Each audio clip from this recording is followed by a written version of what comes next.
Passons à la question suivante. Elle est posée par Monsieur Frédéric Cabrolier pour le groupe Rassemblement National.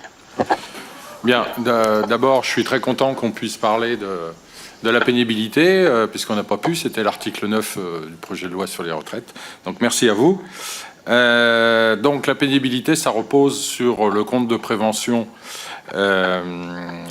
professionnel de prévention. C'est un peu une usine à gaz aujourd'hui, puisque c'est un système de points et de seuil, mais qui est plafonné. Ça vous permet, parmi les 3 possibilités, de partir plus tôt, par exemple, aujourd'hui, avant 62 ans, et demain, peut-être 62 ans. Donc là, il y a une injustice, mais qui est liée à tous les salariés.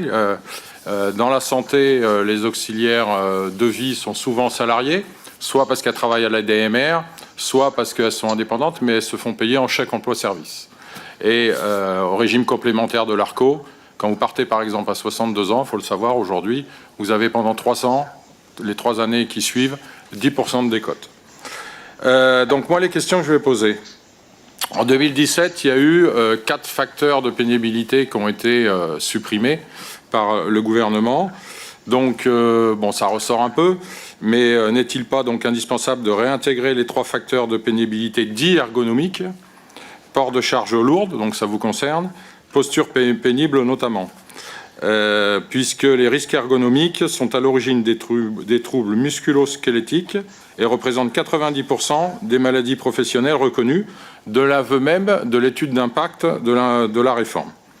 Faut-il pas non plus déplafonner ce C2P, puisque aujourd'hui c'est le cas.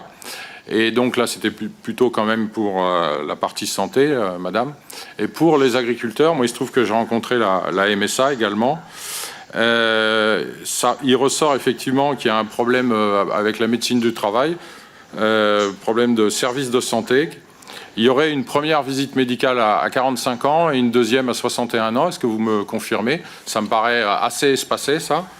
Et est-ce qu'il ne faudrait pas tenir compte, donc pour tous ces métiers pénibles, des indemnités journalières maladie ou accident, suite à une maladie ou un accident, pour les exploitants et les métiers de la santé, dans le calcul de la retraite? Merci. Merci.